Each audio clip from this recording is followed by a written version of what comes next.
وسهلا بكل الذين ينضموا للاستماع إلى راديو بلدي أول راديو عربي أمريكي ويعنى بقضايا العرب في المهجر.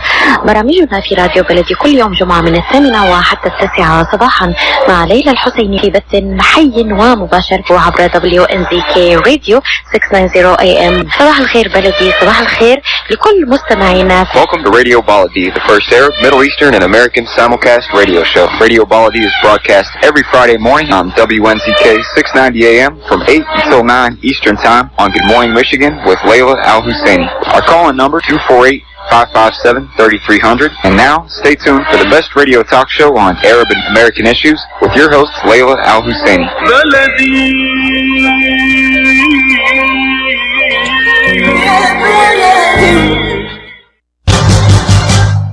I am Atef Abdel Gawad. Join me the first Friday of each month at 8 a.m. Eastern Time.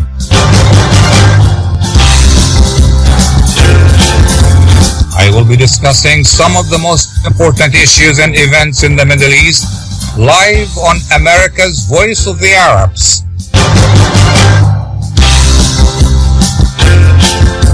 WNZK 690 AM and WDMV 700 AM.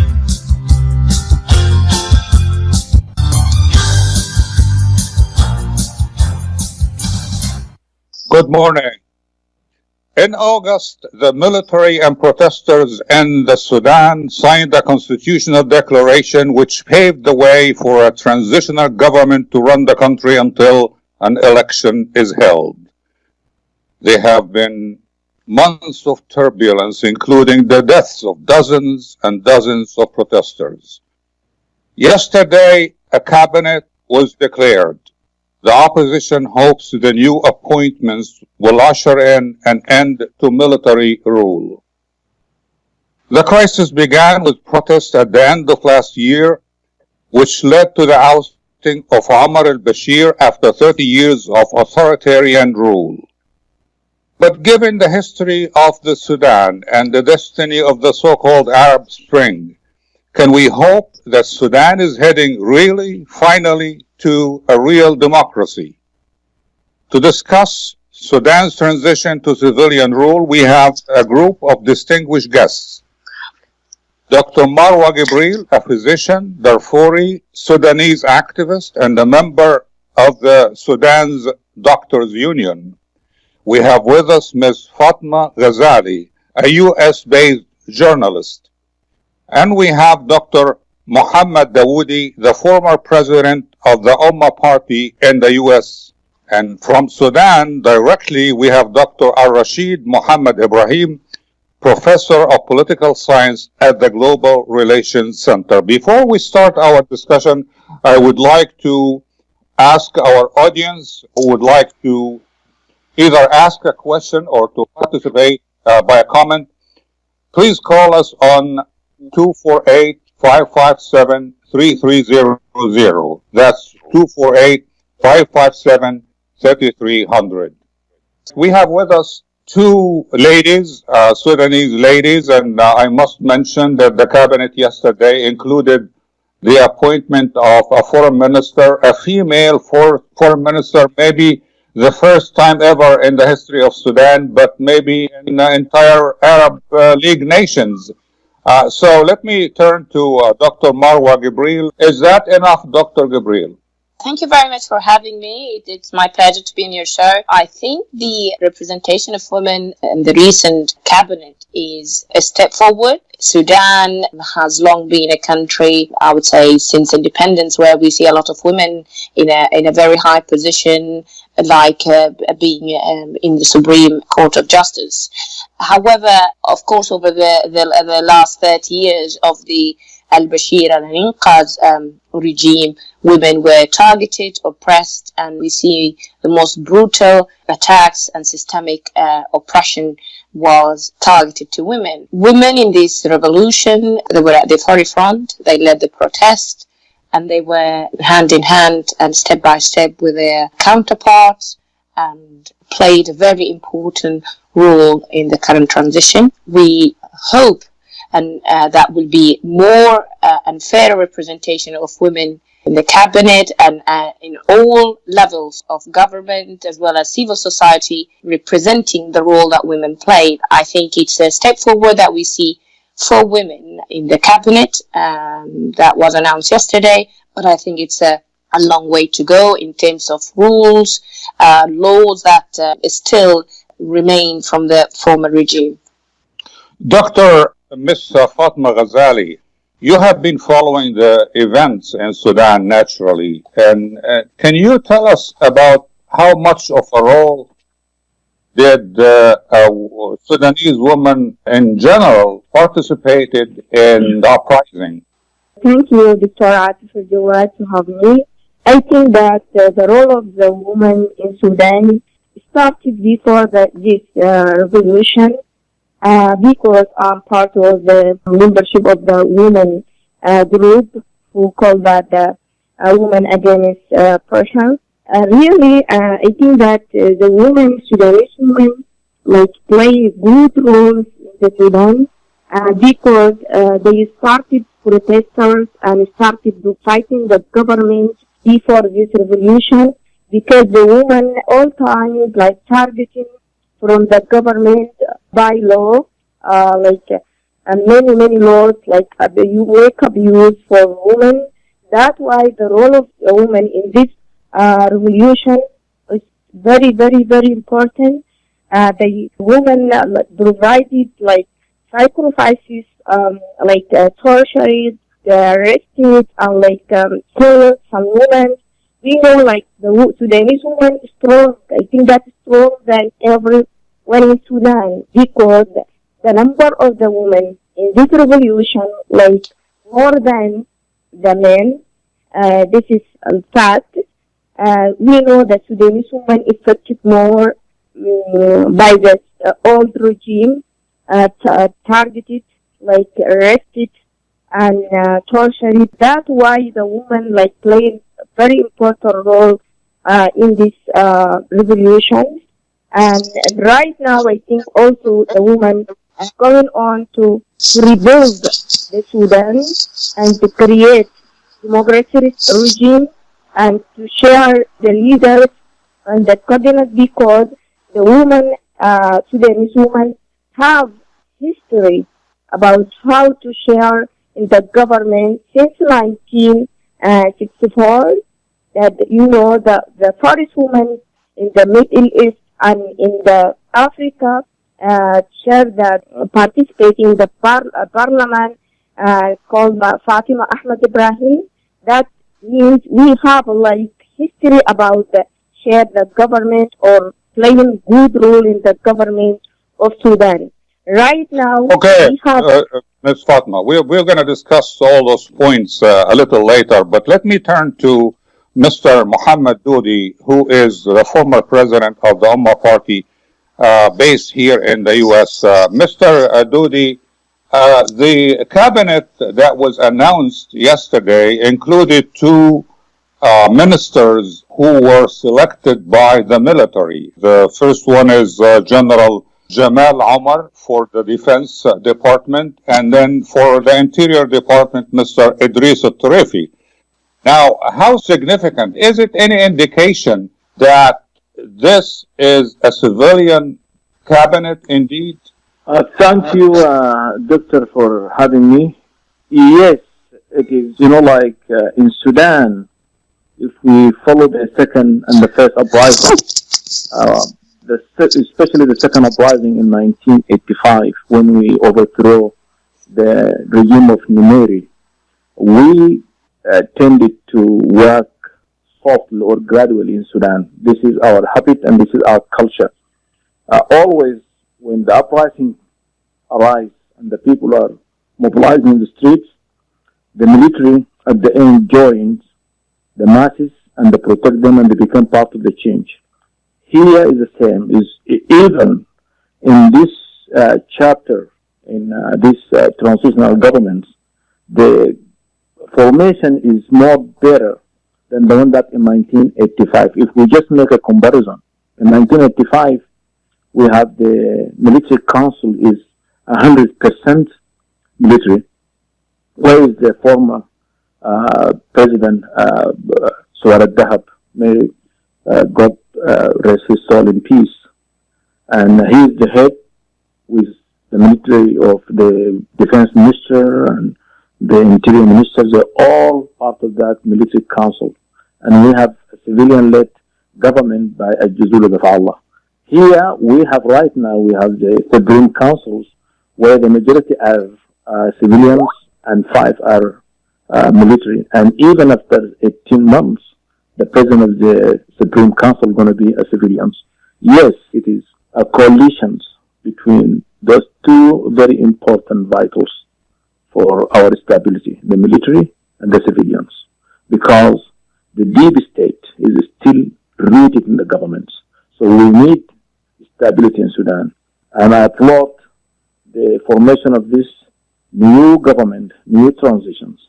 And in fact, this government, the announcement of yesterday, is represent the whole diversity of Sudan for the first time since 1989. Stay with us. We will continue our discussion after the break.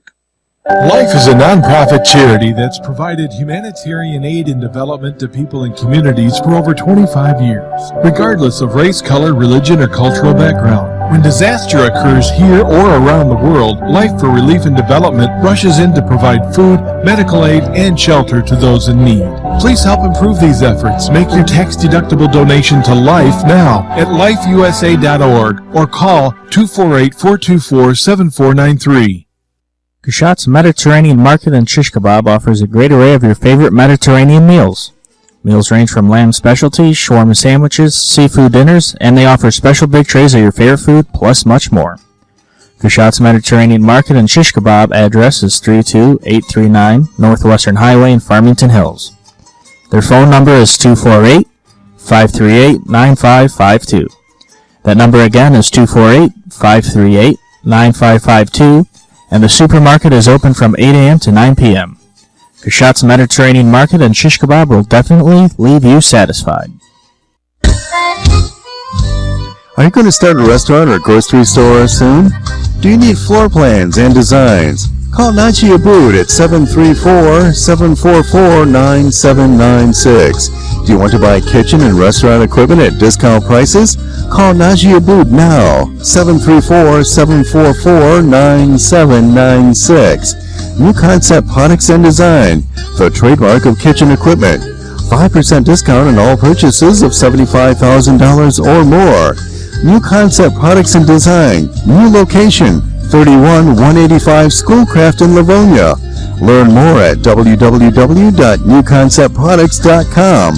Call Naji Abood, 734-744-9796. If halal is important to your family, you can trust that Miramar will offer not only the highest quality halal products, but the best tasting and healthiest foods that can be placed on your family table with confidence. Miramar is the first and oldest halal certified food brand in America, serving the Arab and Muslim community, and offers a wide range of halal food products. Check out Miramar's halal food selection today by visiting Miramar's exclusive distributor, Ziad Brothers Importing, at www.ziad.com. I am Atef Abdel Gawad. Join me the first Friday of each month at 8 a.m. Eastern Time.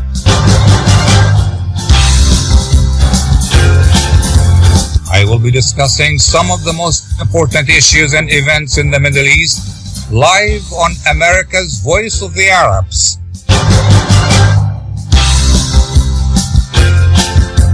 WNZK 690 AM and WDMV 700 AM.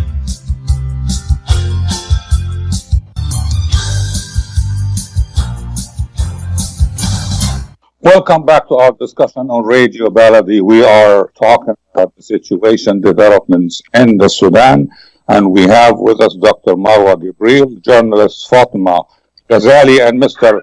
Mohamed Doudi. Now, I want to ask all three guests about the main challenges now that face the Sudan. So let me start with Dr. Gibril.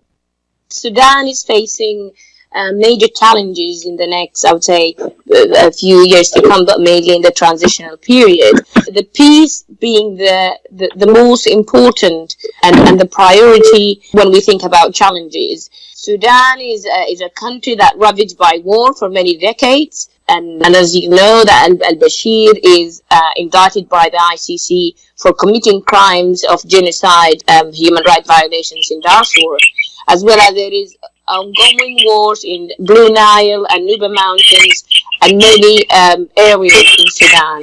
I think one of the big issues and challenges is to bring about sustainable, comprehensive peace to these regions, which will, of course, help to stabilize the economy, which also has been deteriorating and falling over the last few years, and certainly over the time during this uprising. There is a huge rate of inflation.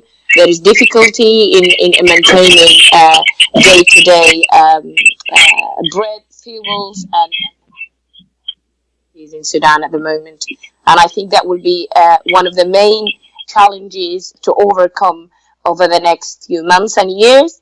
Other thing which I think is very important is we've got real issues of social cohesion and peaceful coexistence. Currently there is a lot of problems and social tensions in the east part of Sudan as many other parts. So I think a priority would be to work in bringing about peace and peaceful coexistence between different components of Sudanese people. There is many other challenges in terms of infrastructure, reforming the laws and reforming the judicial system, and I would say many more. But when I think about the top priorities would be the peace and the economy. Ms. Fatima Gazali, your turn. I agree with Dr. Marwa.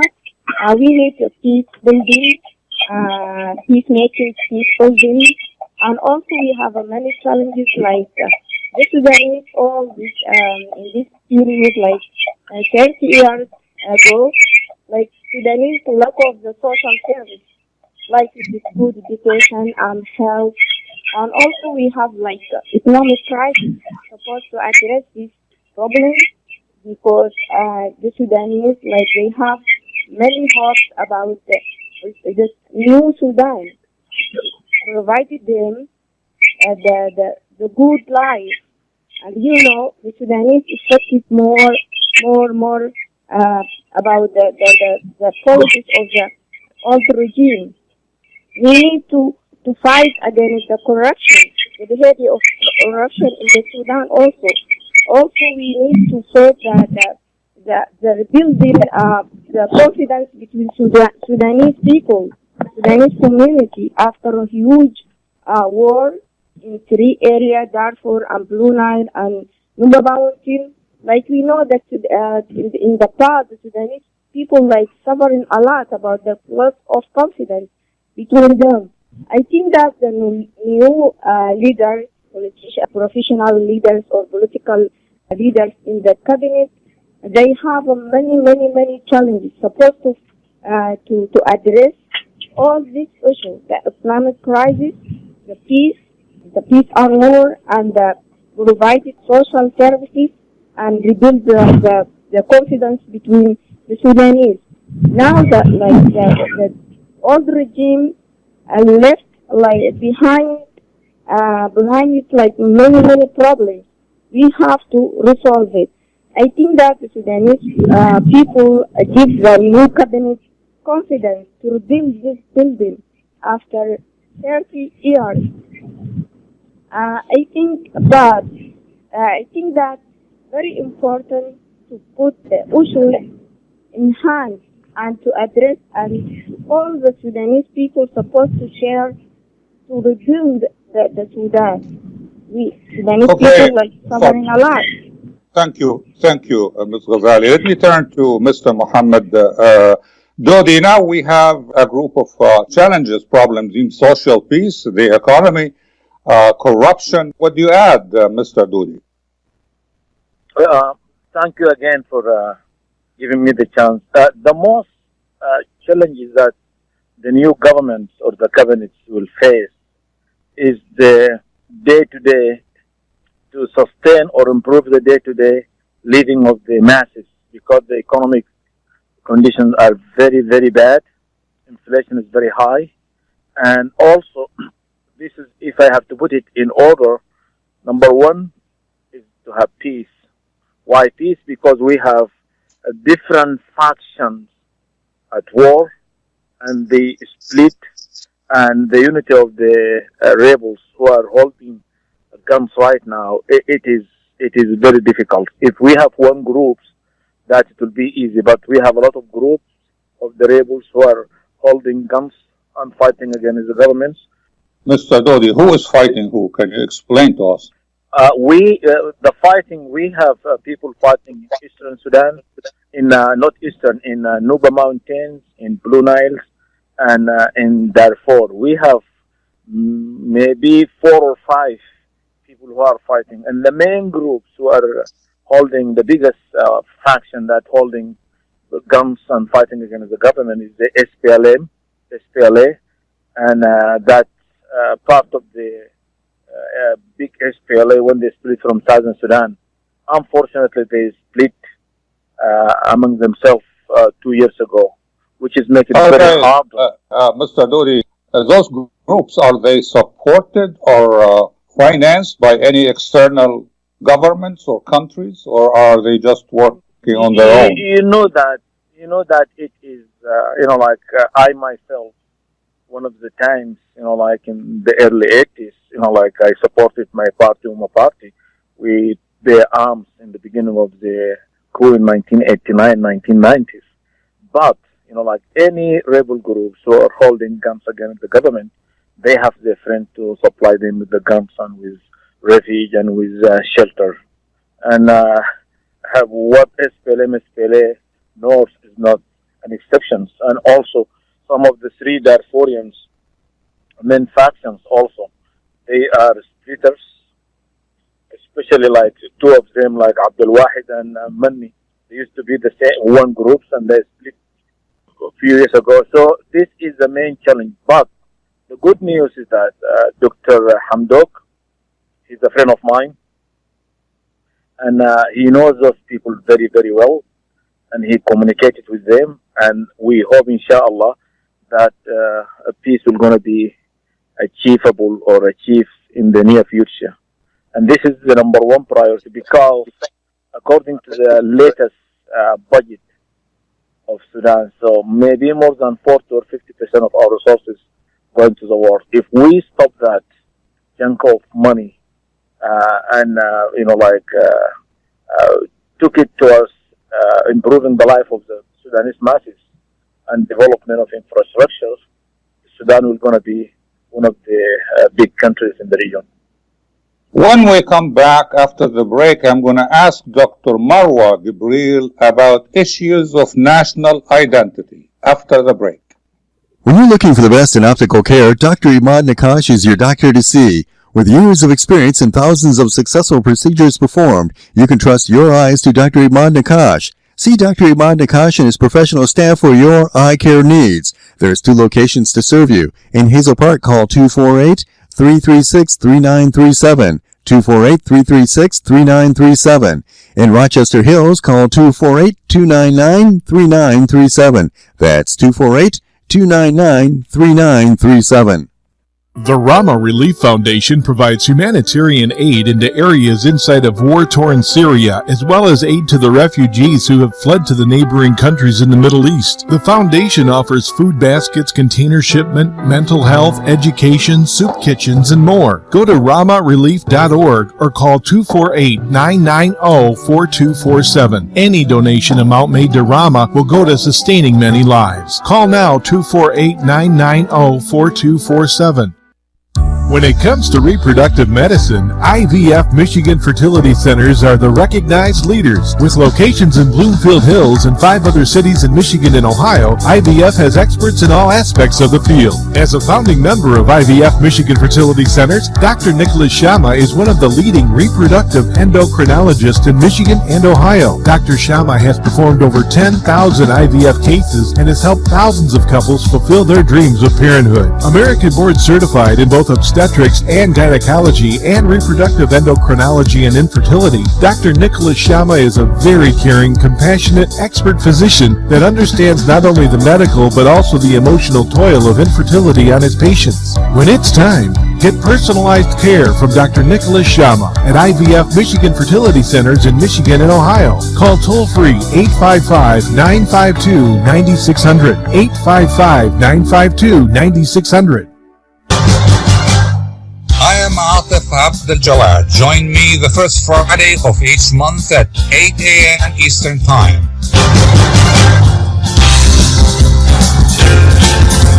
I will be discussing some of the most important issues and events in the Middle East live on America's Voice of the Arabs.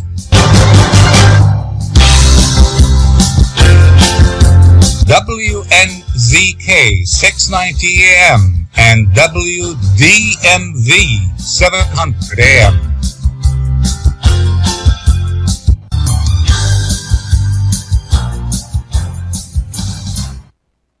Welcome back to our discussion on Radio Baladi. We are discussing developments in the Sudan. We have a group of distinguished guests. We have Dr. Marwa Gibril, a physician, Darfuri, Sudanese activist, and a member of Sudan's Doctors Union. We have U.S.-based journalist Fatima Gazali, and we have Mr.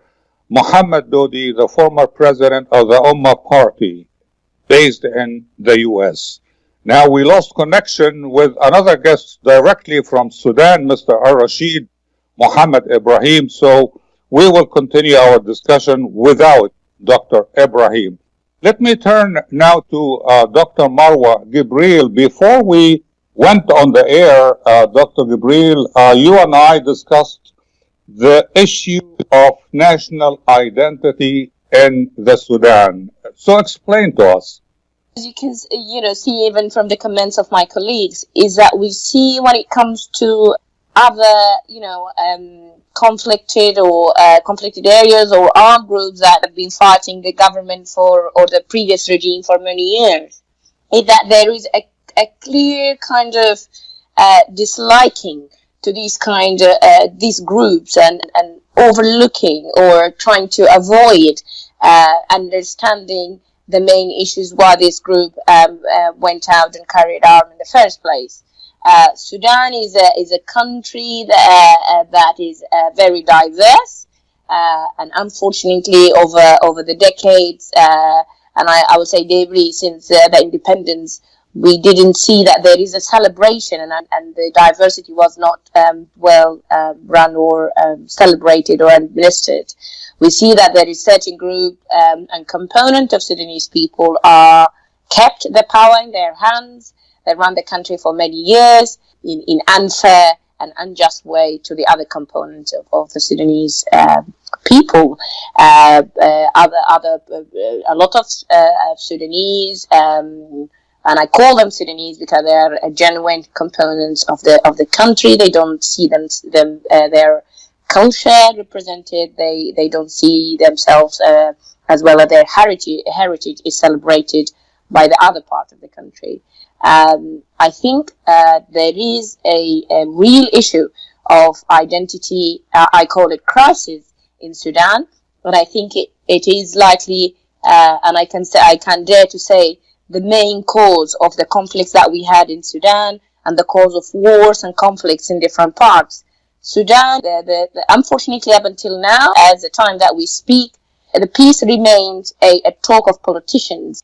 People on the ground, especially, I would say, in the areas that are not affected by the conflict, they're not very much concerned about peace. They can talk about economy, not thinking that the peace is affected, the main cause of the economy to be deteriorated. The peace is not a main concern for people in other parts of the country. Looking into the root causes of the conflict, like identity crisis, identity issues, we need to talk. We need to have a dialogue, open and transparent, between all the Sudanese components about who we are. Are we Arabs? Are we Africans? Are we who we are? Do we have to be Muslims, all of us? Do we have to be all Christian? Can we just live as Sudanese and just celebrate all the diversity that we have? I think as long as we continue to avoid talking about the sensitive issues of identity, issues of social tension between the different components of Sudan, all these issues will keep resurfacing, and the root causes and the causes of the conflicts will continue.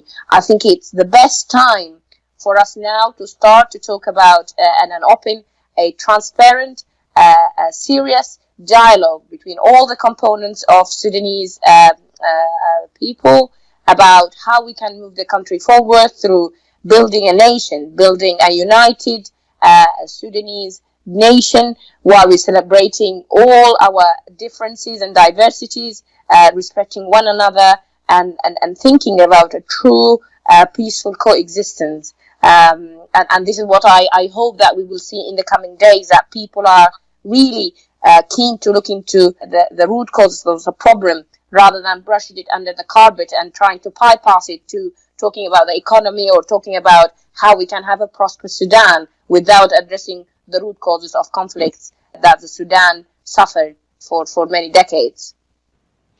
Ms. Fatima Gazali, do you agree with Dr. Gibril that there is an identity crisis and that it has been neglected for so long?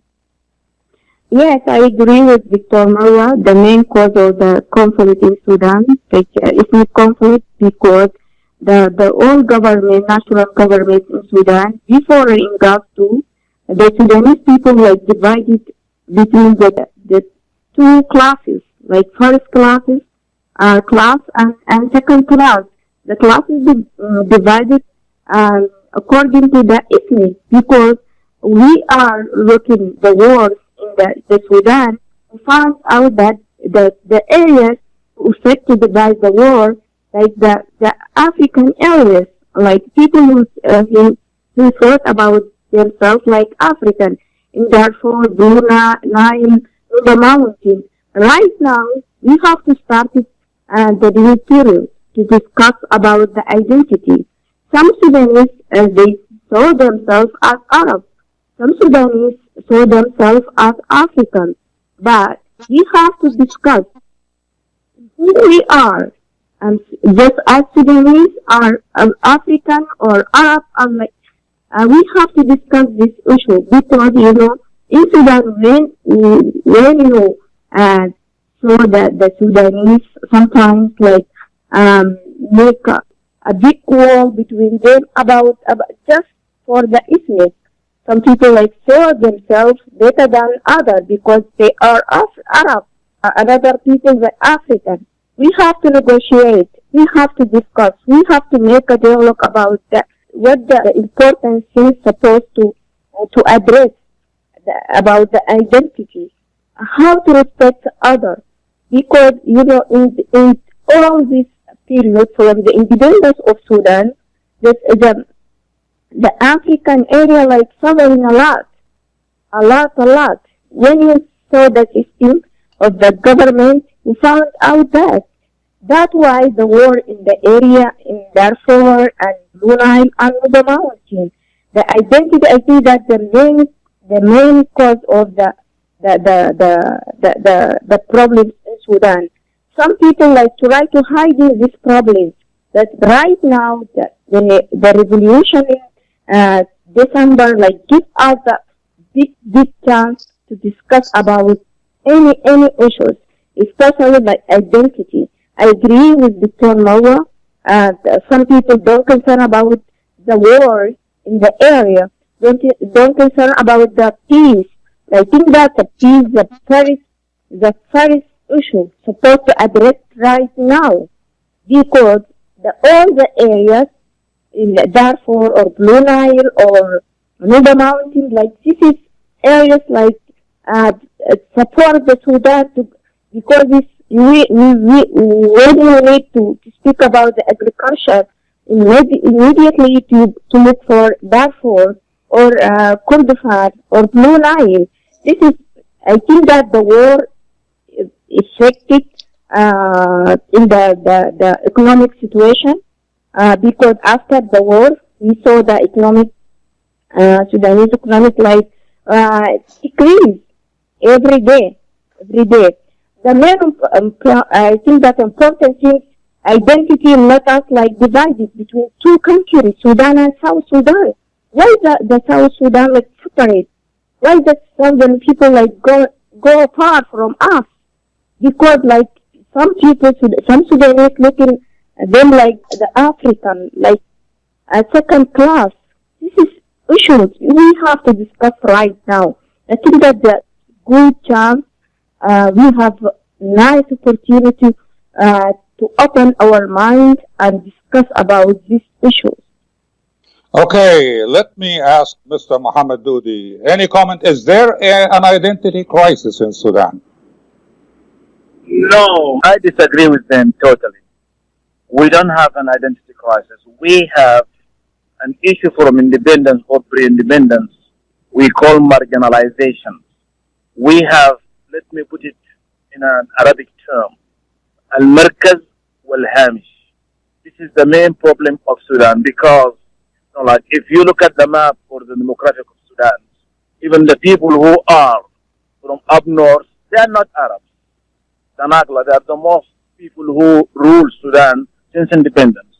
But the real issue of Sudan that we did not, as Sudanese, since independence, we have been independent for almost more than 60 years, 63 years, since 1956. We failed as a Sudanese, as an elite, to work on our diversity or to change the status quo that is the British established. The British, when they came to Sudan and colonized us, they developed the areas that benefit their interests, like most of the development centers around the Al Jazeera scheme, Mashru' Al Jazeera, the biggest scheme in Sudan, and they developed that area, connected with railways, with infrastructure, with schooling, and educate people to help the interests of the British Empire. And we, as a Sudanese, we followed through the same path. That's why we have all these crises in Sudan. And also, the lack of democracy in Sudan contributed a lot to that. Because whenever we have 1 or 2 years of a democratic elected government, where it is more representative, like I was, my party was part of the government from 1986 to 1989.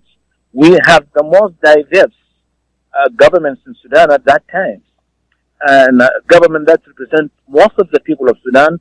And we tried to tackle the issues of poverty and inequalities, but unfortunately, our dreams cut short by this Islamophobia, was the Muslim Brotherhood who made the coup in 1989, and they took they took us to almost 100 years back in history, and even they tear our beloved country apart. The problem was if I may interject, please. Go ahead. Okay. Well, I think that's one of the things. Is the denial issue is that the margin and the periphery and the center issue, part of it, and it all encompasses under this identity crisis.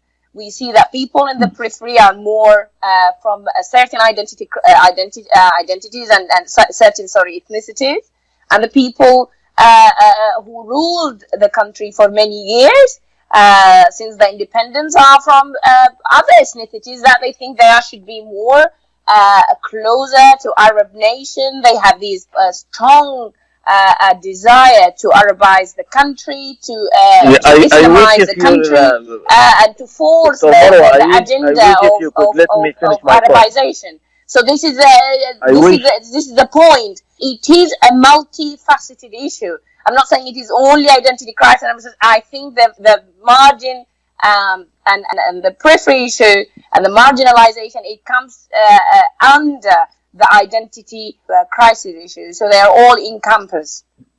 Go ahead, Mr. Doudi. Yeah. I'll tell you, I have been in politics for more than 30 years, and I live in most of parts of Sudan, and I'm in daily contact with my Sudanese peoples, and I know the history of Sudan very, very well. And according to me and to my party, our problem in Sudan is marginalization, and it is lack of democracy. And like the regions that are in the center, they benefited from the center governments, while the people far, far apart from the center, whether they're in the north, whether they're in the south, whether they're in the east, they all suffered. We have a marginalization issue. That is the one, but to just put it like we have an ethnic, yes, we are a very diverse country.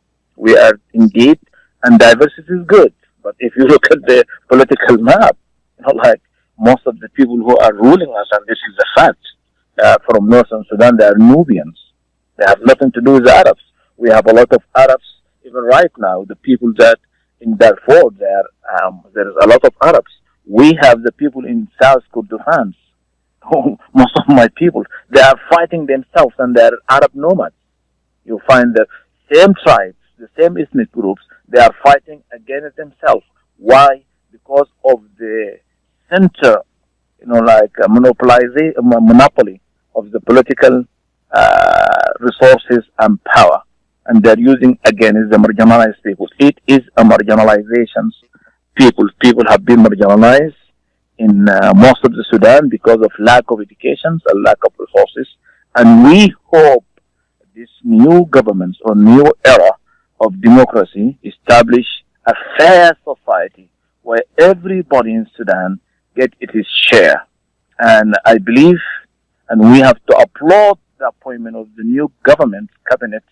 And inshallah, this new government will going to usher a new era in Sudan where there is equality and fair share and representations of all the Sudanese ethnic fabrics. We, in diversity, it is our strength. Diversity is one of our strengths, elements of Sudan. We will continue our discussion after the break. Life is a nonprofit charity that's provided humanitarian aid and development to people and communities for over 25 years, regardless of race, color, religion, or cultural background. When disaster occurs here or around the world, Life for Relief and Development rushes in to provide food, medical aid, and shelter to those in need. Please help improve these efforts. Make your tax-deductible donation to Life now at lifeusa.org or call 248-424-7493. If halal is important to your family, you can trust that Miramar will offer not only the highest quality halal products, but the best tasting and healthiest foods that can be placed on your family table with confidence. Miramar is the first and oldest halal certified food brand in America, serving the Arab and Muslim community, and offers a wide range of halal food products. Check out Miramar's halal food selection today by visiting Miramar's exclusive distributor, Ziad Brothers Importing at www.ziad.com. The Rama Relief Foundation provides humanitarian aid into areas inside of war-torn Syria, as well as aid to the refugees who have fled to the neighboring countries in the Middle East. The foundation offers food baskets, container shipment, mental health, education, soup kitchens, and more. Go to ramarelief.org or call 248-990-4247. Any donation amount made to Rama will go to sustaining many lives. Call now 248-990-4247. I am Atef Abdel Gawad. Join me the first Friday of each month at 8 a.m. Eastern Time.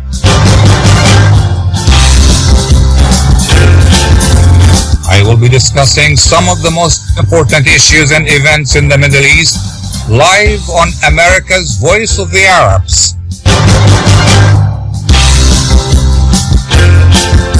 WNZK 690 AM and WDMV 700 AM.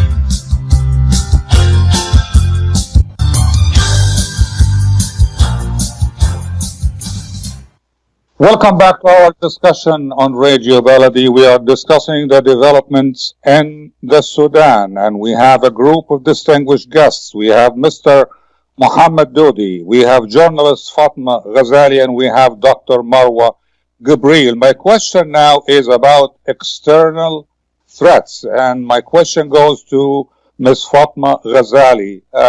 We talked about different challenges facing the Sudan. We talked about the identity problem. We're talking about economic problems, social peace, corruption, the fighting that is going on between different groups. And then my question now is about external threats to the Sudan from outside of the Sudanese territory. I think that right now this revolution gives the all Sudanese opportunity to rebuild this country. I think that the people in outside the Sudan also they play a good role. Many membership of the cabinet and new government from the diaspora. But I think that the role of the people who are outside the Sudan, right now they have a many jobs supposed to do with jobs. We can support the Sudan through the address the economic issue and to also the development Okay, Ms. Ghazali, I'm talking about a threat like from neighboring Libya, militias based in Libya. Yeah, I got it. Yeah, threats from the South Sudan, threats from neighboring African countries. I get it. Yeah, the Sudan is affected, sure. The Sudan is affected by the neighborhood country like Libya, like the South Sudan, like the Egypt, in any situation in the neighborhood. Now we have to make a real relationship between all these countries. Also, we have to play a good role, not the role in the past. The old regime every time like playing game with this country. Sometimes like make a deal with the South Sudan, like to fight the opposition parties. Like we need to rebuild the good relationship between the international countries, between the neighbor countries. We have to be honest when to make this relationship. Not focus about just focus about the interest of international. You have to focus about the Sudanese interest. In the past, every time like the old regime playing game to support like Islamic Brotherhood group and like this. But now I listen to the Dr. Hamdok to speak about the relationship between the international community and neighbor. We have to address all these issues. Especially that some countries, neighbor countries, have a problems like Libya. Also, in some countries like sovereign and like African Republican. Also, Chad. We need to make a relationship between the Chad, between the Egypt, between the Libya. I think that is important. I think that people in the diaspora also they have a role to play in this issue because they know about all these countries. People in diaspora, like they know what's going on. We have to let them like to speak about the real interest about the Sudanese, when to focus about the relationship between any country, the relationship between the international like organization, relationship between the UN, relationship between the US, relationship between the British, French, all these countries will have to make a real relationship according to the Sudanese interest. Okay, Ms. Ghazali, thank you. Let me turn quickly to Dr. Gibril. My question is, and I have a few minutes left, do you think that should guarantee a path to civilian rule, to a democratic rule government, indeed? I would say nothing is guaranteed, and I think as soon as we guarantee it, we will stop to work for it. I think we need to remain optimistic. However, with optimism, we need to continue working hard to ensure that the revolution will not be snatched and stolen. I think we need to keep a close eye on the progress. We've got a lot of issues to deal with, the peace. I go back and say again, dealing with the main root causes of the peace issues, of identity, of marginalization, and so forth, and build a nation to ensure that there is a transition and to democracy. I think the only way to guarantee that there is a transition is to work on building the civil society, ensuring that all the trade unions and all the civil society institutions are well formed and independent to be the observer for the performance of the government and for this revolution to reach its goal. It's a very bumpy road, and I think the transitional period won't be easy, so people shouldn't expect that things will go very smooth. But as long as people continue to work, and I think the Sudanese are we as people are very optimistic, so we can do it. Thank you, Dr. Gibril. Let me ask my final question to Mr. Doudi. And Mr. Doudi, you have only 50 seconds to answer my question. We know that some Arab countries around Sudan have an interest in the continuation of a military control over Sudan. Do you think that will be a factor to determine the destiny of the Sudanese government? Yes, I do agree with you, because if you look at the Arab Spring, and like in our region there, our region is lack of democracy and stability. This will affect Sudan, but I hope our new government, transitional governments, will gonna sail smoothly in all these, bad neighborhood or region lack of democracy and human rights. Okay. You don't want to answer my question, and I come to the conclusion of the show. Thank you very much, Mr. Mohamed Doudi. My thanks also are extended to journalist Fatima Gazali and also to Dr. Marwa Gibril. This is Atef Abdel Gawad reporting from Washington, D.C. I will see you the first Friday of next month. Have a good weekend.